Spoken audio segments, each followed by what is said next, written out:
Primero de Pedro, allá en el capítulo 1, vamos a leer el versículo 2, pero primero que nada, hoy vamos a considerar la segunda parte del tema, la fuente de la salvación.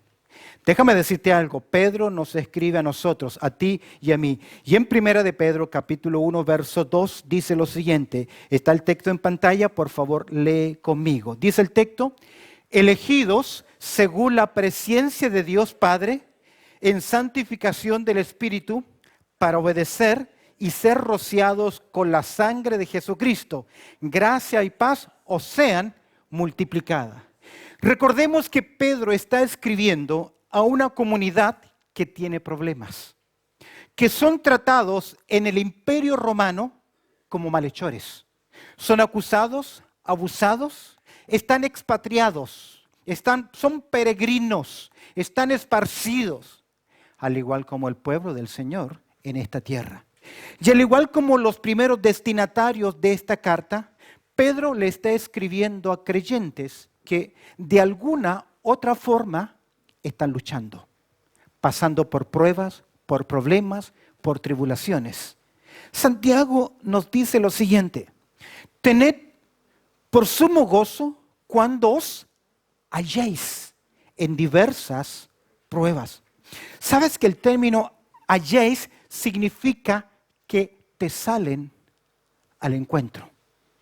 No lo estábamos esperando, no estábamos preparados, pero nos salen al encuentro.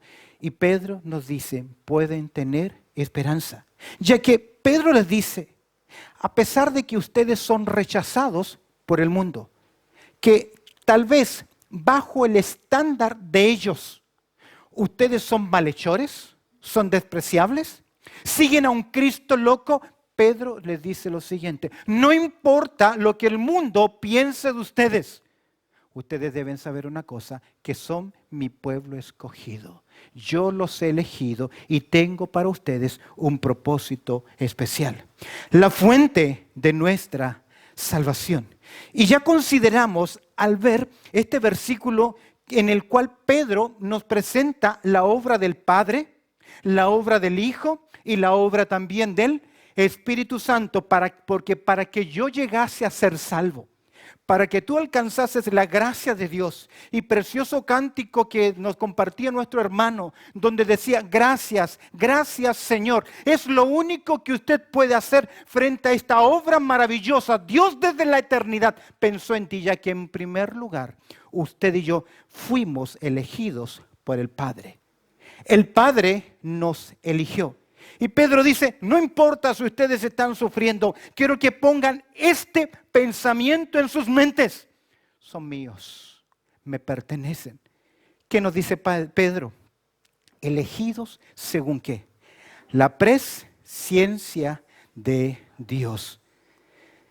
Somos elegidos por Dios. Escúcheme bien, ponga atención en esto. Somos elegidos por Dios para disfrutar del privilegio de conocerlo a través de su Hijo Jesucristo. Dios me eligió para darme el privilegio que pueda conocer a Dios el Padre a través de la persona de Cristo Jesús. Somos elegidos por Dios para disfrutar de este gran privilegio. Ahora, Dios no solamente elige a personas, ya lo estudiamos en nuestro tema anterior, sino que Dios también elige un plan para alcanzar a esas personas. Y ese plan para alcanzar a esas personas, que es la predicación del Evangelio de la gracia de Dios. Amén. ¿Cómo Dios va a alcanzar al mundo? A través de tu predicación, mi predicación, a través del testimonio.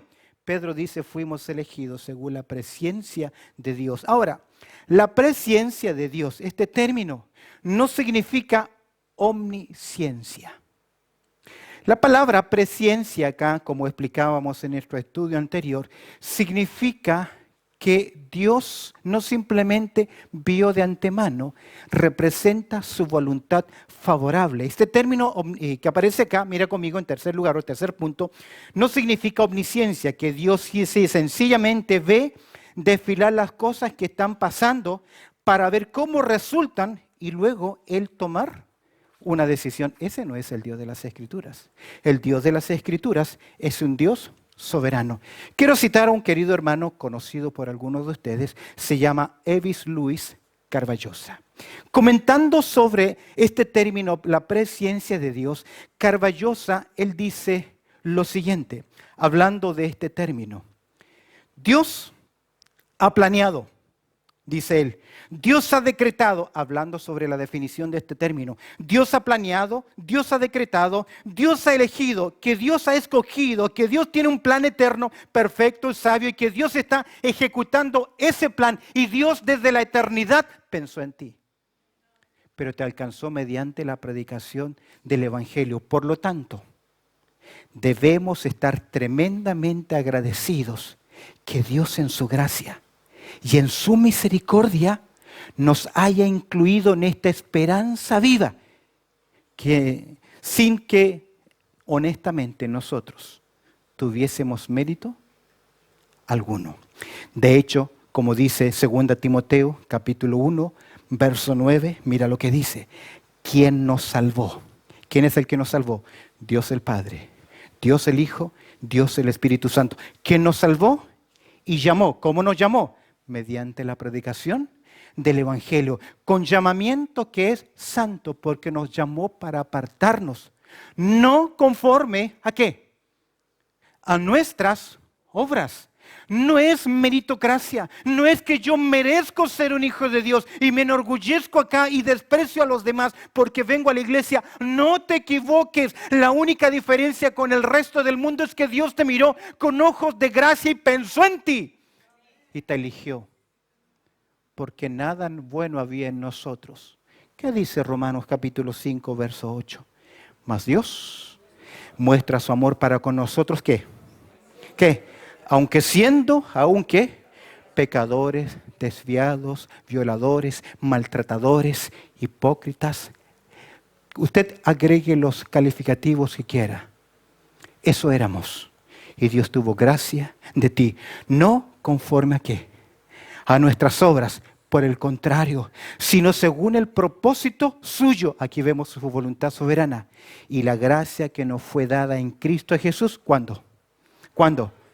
Antes de los tiempos de los siglos. Y Efesios 1:4 dice que nos escogió en Él antes de la fundación del mundo. ¿Por qué lo hizo? Por amor. ¿Para qué?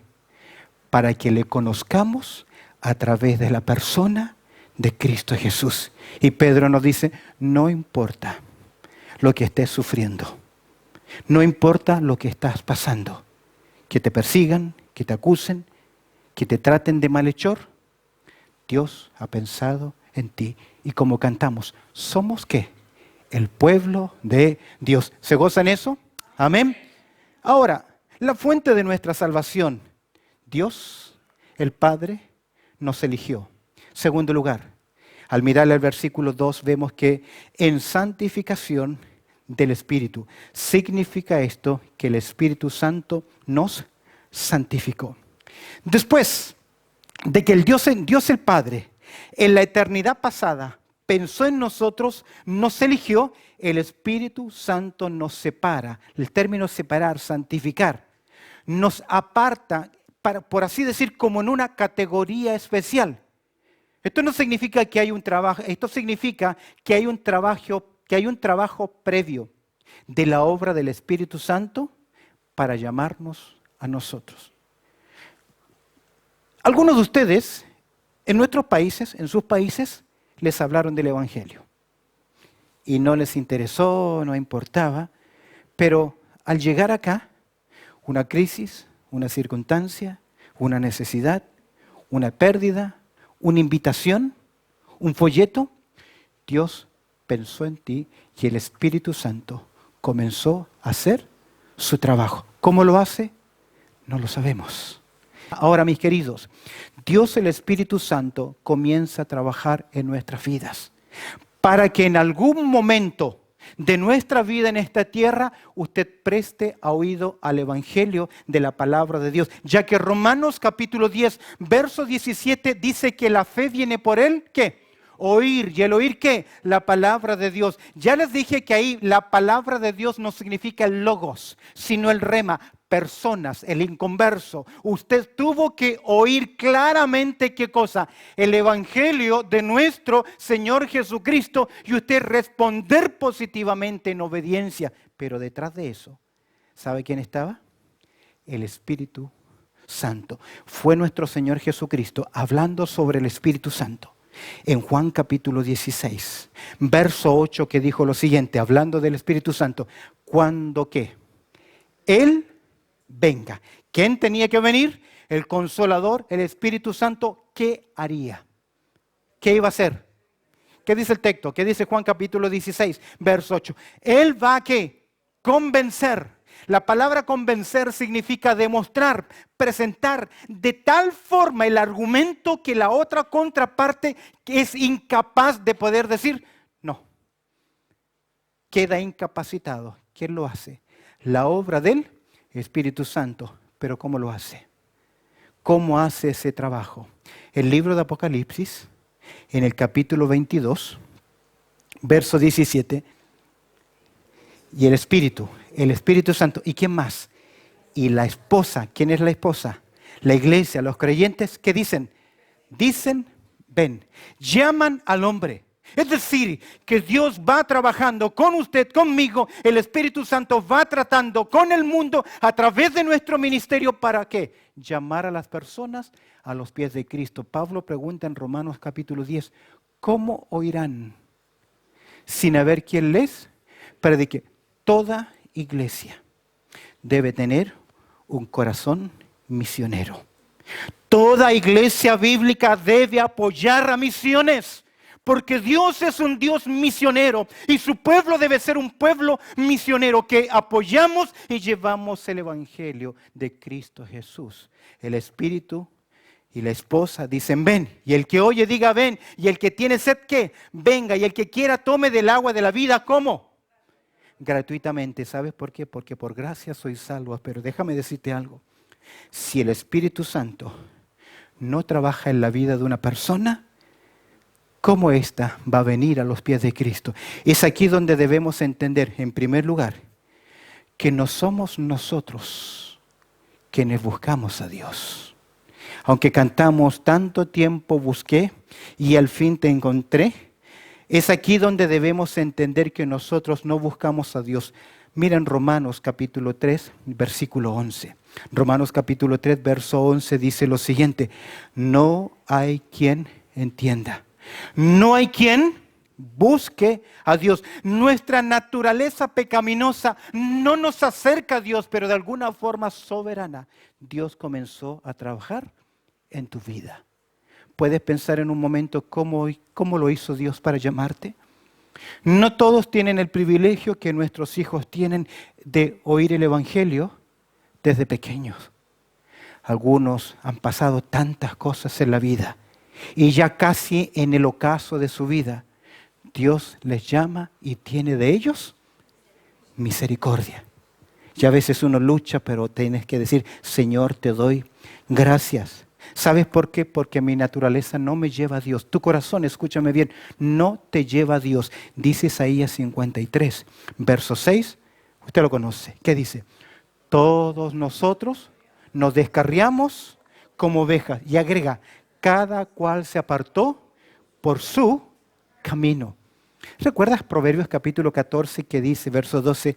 Hay camino que al hombre le parece recto. Yo un día luché, miré el texto, porque yo le decía, hay caminos que al hombre le parecen rectos. Pero mirando mi versión dice, hay camino, singular.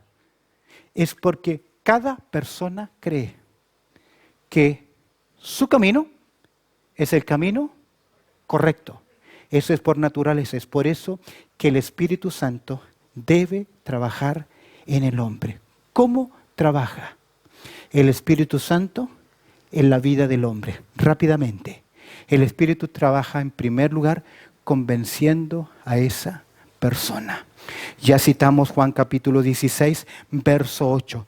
Cuando Él venga, convencerá al mundo de pecado. ¿De qué más? De justicia y de juicio. Esta palabra convencer significa acusar, con un convicto, redarguir, reprender, al punto que quede sin excusa y lo único que puede hacer es: Señor, tienes razón. Segunda a los Corintios, capítulo 4, verso 4, dice que el Dios de este siglo, ¿qué hizo? Cegó el entendimiento de los incrédulos. ¿Con qué finalidad? Para que no vean el Evangelio. A veces le he dicho a personas: tú tienes que recibir a Cristo. Me dice: yo ya lo he hecho. Todas las noches lo hago. Siempre lo hago. Creo que no ha visto la luz del Evangelio. Porque escúchame bien, cuando una persona es convencida por el Espíritu Santo, lo lleva a reconocer que Él es justo, Jesucristo es justo, que Él es un pecador y que no hay nada que lo pueda salvar. Es demostrarle al hombre, convencerlo de su condición, y cuando lo convence de su condición y esa persona responde diciendo: sí, yo creo, en segundo lugar, ¿qué hace el Espíritu Santo? Produce el cambio. Porque es el Espíritu Santo, con la predicación del Evangelio, con la respuesta en obediencia del hombre, que Dios produce en su vida la conversión, el cambio, el giro en su vida. Tito dice que Dios nos salvó, no por obras de justicia que nosotros hubiésemos hecho, sino por su misericordia, por el lavamiento de la regeneración, que agrega por la renovación del Espíritu Santo. Les presento un caso. Juan capítulo 3. Un hombre que conocía la Biblia. Su nombre era Nicodemo. Era un principal. Era un maestro, un pedagogo. Conocía la ley muy bien. Y en todo ese protocolo Jesús le dice: tú tienes que nacer del agua y del Espíritu. Tienes que nacer de nuevo. Yo ya estoy viejo para nacer de nuevo. ¿Cómo voy a entrar yo en el vientre de mi madre? No está pensando Nicodemo en que tiene que nacer físicamente. Los judíos hablaban en base a alegorías, a simbolismo. Y con el mismo simbolismo, Nicodemo le está diciendo: yo ya tengo una religión, yo ya creo de esta forma, yo soy viejo y creo así. Ya no voy a cambiar, no puedo cambiar. ¿Cuántos de nosotros, cuántos de ustedes dijeron: yo creo en Dios? ¿Cómo? A mi manera. Yo voy a seguir el Evangelio, voy a conocer el Evangelio, ¿qué? A mi manera. No existe, mis queridos. Eso significa que el Espíritu Santo no te ha convencido. Y si no te ha convencido, no te ha convertido. Porque convertirse, escúcheme bien, no es levantar una mano y repetir una oración. Es pasar de muerte a vida. Es renunciar a los ídolos para seguir al Dios vivo y verdadero. Es ser trasladado de las tinieblas a la luz. Es ahora ser un pueblo de Dios, una oveja que sigue al Señor. Si no hay un problema. Porque el Espíritu Santo convence, convierte. Y cuando me convierte, cuando yo recibo a Cristo como mi Salvador personal, ese mismo Espíritu Santo me coloca ahora en el pueblo de Dios. Me bautiza. Me coloca en el cuerpo de Cristo. Por eso que Pablo dice en Corintios, 1 Corintios 12:13, porque por un solo Espíritu fuimos, ¿qué? Todos bautizados en un cuerpo. Me coloca no necesariamente en una iglesia local, pero sí, en esencia, me coloca en la iglesia del cuerpo o en el cuerpo de nuestro Señor Jesucristo. Nadie puede ir al cielo en esta dispensación si no está en la iglesia del Señor Jesucristo, si no es un pueblo del Señor. ¿Por qué? Porque el Espíritu Santo, ¿qué hace? Convence, convierte, me coloca, me hace pueblo del Señor, y cuando me hace pueblo del Señor, ¿sabes qué hace el Espíritu Santo? Me dota, me capacita, me da un don. Dones.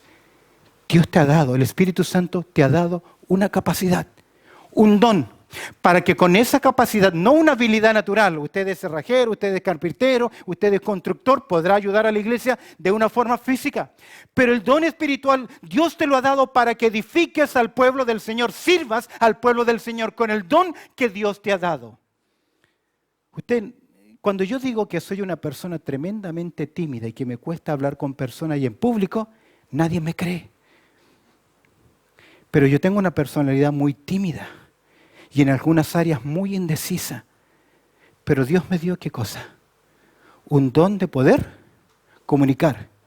Y hay algunos de ustedes que son buenos para hablar, hablan hasta por los codos, pero Dios no les ha dado el don de predicar o enseñar. Pero el Espíritu Santo que me convenció, que me convirtió, que me colocó, también me capacita. ¿Para qué? Para que con ese don, y ahora, ojo, pero a cada uno les da la manifestación ¿de quién? Del Espíritu para provecho. El término provecho, bendecir a los demás. Y observa el verso 11. Pero todas estas cosas las hace uno y el mismo Espíritu, repartiendo, ¿qué dice el texto? A cada uno en particular, ¿como quién? ¿Como quién? Como el. Por eso yo no me puedo colocar en un lugar que Dios no me ha puesto. ¿Sabe por qué? Porque a la postre, ¿sabe qué voy a producir? Daño y no bendición. Porque estoy en el lugar que Dios no me ha puesto. Es por eso que cuando el Espíritu Santo me convence, me capacita, me coloca y me capacita, Él me da ¿qué cosa? Un don. Es por eso que fuimos apartados por Él. Pero no simplemente eso, para terminar ya este punto. El Espíritu Santo, en primer lugar, me convence. En segundo lugar, me convierte. En tercer lugar, me coloca, me capacita. Pero uno más, el Espíritu Santo ahora que yo soy un creyente, comienza a controlarme, a guiarme. Sed llenos del Espíritu Santo. Y déjeme decirle algo. Sed lleno del Espíritu Santo no es una petición que yo tengo que hacerle a Dios. Es una respuesta en obediencia a la palabra de Dios. Yo sé que tenemos un coro muy lindo que dice, Santo Espíritu, llena mi vida. Lindo, lo cantamos de vez en cuando, pero no es verdad. Porque yo tengo que disponerme para que el Espíritu Santo que haga me guíe. Es por eso que la Biblia dice que todos los que son hijos de Dios son guiados ¿por quién? Por el Espíritu Santo de Dios. Y tengo que tener oídos atentos, abiertos, sensibles para escuchar su palabra, para oír su dirección. Cuidado, cuidado. A veces confundimos mi carne, lo que yo quiero hacer, con la voluntad del Señor. Y abrupta y caprichosamente tomamos decisiones en las cuales el Espíritu Santo ¿qué? No me está llevando, pero mi carne que se quiere defender es lo que Dios puso ¿qué? En mi corazón. Jamás Dios te va a llevar en esa área, menos el Espíritu Santo. Y algo que me gusta mucho sobre el Espíritu Santo, no simplemente te convence, te convierte, te coloca, te capacita, sino que y te controla, sino que también el Espíritu Santo, ¿sabes qué hace? Certifica. Y me encanta Efesios capítulo 1, verso 13. Observa lo que dice Efesios capítulo 1, verso 13. En este versículo se encuentra nuevamente la respuesta del hombre en la salvación. Observa lo que dice. Es importante versículo, bosqueja el camino de la salvación. En él también vosotros, ¿qué? Habiendo ¿qué? Oído la palabra de verdad. ¿Qué debe oír el hombre para ser salvo? La palabra de verdad. Y en esa palabra de verdad, ¿qué cosa? El Evangelio de Cristo Jesús. Usted debe presentar el Evangelio. Usted no evangeliza a una persona cuando lo invita a la iglesia. O cuando le dice, ¿sabes qué lindo? Todos se quieren. Bueno, a veces todos se tratan bien. No, eso no es así. Eso no es presentar el Evangelio. Presentar el Evangelio es confrontarlo con la realidad de Cristo Jesús. Y frente a su obra debes tomar una decisión. ¿Lo crees o lo rechazas? ¿Lo sigues o te apartas de él? Pero no como Pilato. Lavarse las manos para que otro decida por mí. En él también vosotros, habiendo oído la palabra de verdad, el evangelio de vuestra salvación, y habiendo ¿qué? Creído en él. ¿En quién? En Cristo Jesús. Oigo el evangelio, respondo al evangelio. Mira lo que dice ahora. Y esta es promesa del Señor. ¿Fuisteis qué? Sellados con el Espíritu Santo. ¿De qué? De la promesa. Entiendo por promesa lo que Jesús dijo, vendría el Espíritu Santo, pero también entiendo lo siguiente. Dios, en su palabra, ya me dice, el que cree en el Hijo, tiene vida eterna. El que rehúsa creer en el Hijo, no verá la vida, sino que la ira de Dios está sobre él. Ya Dios me dice, me da una promesa en su palabra, que si yo creo en el Hijo, tengo vida eterna. Mas a todos los que le recibieron y a los que creen en su nombre, les dio potestad de ser hechos, que hijos de Dios. Ya tomamos esa decisión y es promesa de Dios. Pero Dios va un pasito más allá y me dice, no simplemente te voy a dar mi promesa, voy a hacer algo más. Y me ha dado, ¿qué cosa? El Espíritu Santo. Y ese Espíritu Santo, ¿qué es? ¿Qué es en mi vida? Ahí lo dice. Es un sello.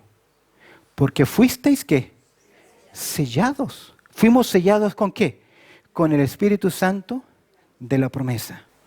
No simplemente Dios te dice, te doy mi promesa de que eres salvo, sino que Él te dio al Espíritu Santo como un sello.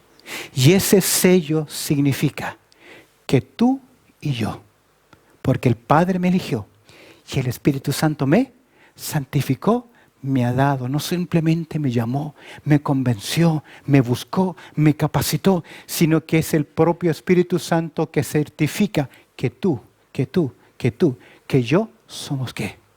Del pueblo del Señor. Eso es seguridad, eso es propiedad y eso es también autoridad. Y observa el verso 14. ¿Qué dice el verso 14? Entendamos nuevamente el texto. En él también vosotros, habiendo oído la palabra de verdad, el evangelio de vuestra salvación, y habiendo creído en él, fuisteis sellados con el Espíritu Santo ¿de qué? De la promesa. Dios lo promete. Promete que eres sellado, que le perteneces, que eres de Él, que nadie puede violar ese sello porque pertenece al soberano del universo. En la antigüedad, usted sabe las películas de cowboy, ¿qué hacían con el ganado? Lo marcaban. ¿Y qué hacían los cuatreros? Remarcaban. Sobre el mismo sello, ellos inventaban ¿qué? Otra figura para hacerlo pasar, pero con Dios no existe eso. Nadie puede remarcarte, Satanás no te puede remarcar. ¿Por qué? ¿Qué es? ¿Qué cosa? Las arras de nuestra herencia. El Espíritu Santo es un sello, es una promesa de Dios, pero ¿sabe qué es una arra? ¿Sabe qué eran las arras? Era el anticipo, el pago previo. En otras palabras, Dios, cuando me eligió, y el Espíritu Santo, mediante la predicación del Evangelio, trabajó en mi vida, y yo dije, recibo a Cristo, el Espíritu Santo vino a mi vida, me ha sellado, y ahora me ha apartado para Dios. Y lo que yo tengo del Espíritu Santo, ¿sabes lo que es? Solo es un anticipo. Y ese anticipo es que me espera en el cielo. Me espera allá en la gloria. Recompensa, bendición, que la mente humana no lo puede entender. Y solo Pablo nos da un atisbo de eso. Pablo solamente dice que las aflicciones del tiempo presente, ¿qué? No se comparan con la gloria venidera. Querido, querida, no importa lo que estés sufriendo, pasando y lo que hayan dicho de ti. Si eres un pueblo escogido y el Espíritu Santo está en tu vida, le perteneces a Dios, eres del pueblo de Dios y nada ni nadie podrá separarnos del amor de Dios que es en Cristo Jesús, porque somos de Él. Amén. Y eso es lo que Pedro dice. Por eso que Lutero decía, ya venga la prueba, o me tiente Satán, no mengua mi fe ni mi amor. ¿Por qué? Porque si el Padre me eligió, el Espíritu Santo me santificó, me apartó para Él. Comenzó un trabajo. ¿Para qué? Para aplicar la obra de Cristo Jesús en mi vida. Para obedecer, que será el tema de la próxima semana. Pero quiero invitarte ahora a inclinar tu cabeza por un momento. Y al igual como cantábamos, ¿por qué no decir al Señor, gracias, gracias, Señor? Pero la pregunta que quiero hacerte es, ¿Estás seguro? ¿Estás segura que eres un hijo o una hija de Dios? ¿Perteneces al pueblo del Señor? No te pregunto si vienes a la iglesia o no. ¿Eres salvo? ¿Eres salva?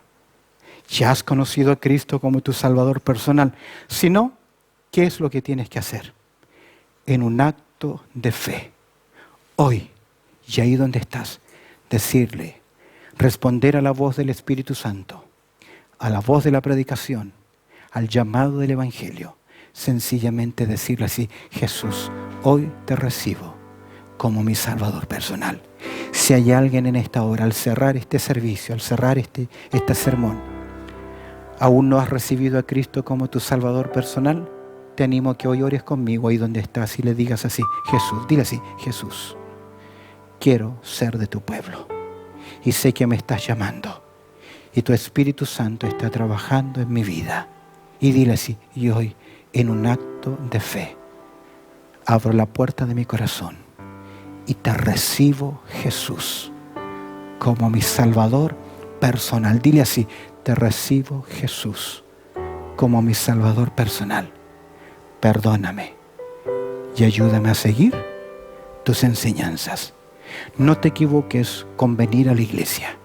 Necesitas ese compromiso con Cristo Jesús. Buen Dios, añade tu bendición a lo que hemos considerado. Y cómo no darte gracias. Somos un pueblo. Nos llamaste por tu gracia. En Cristo Jesús oramos. Amén y amén.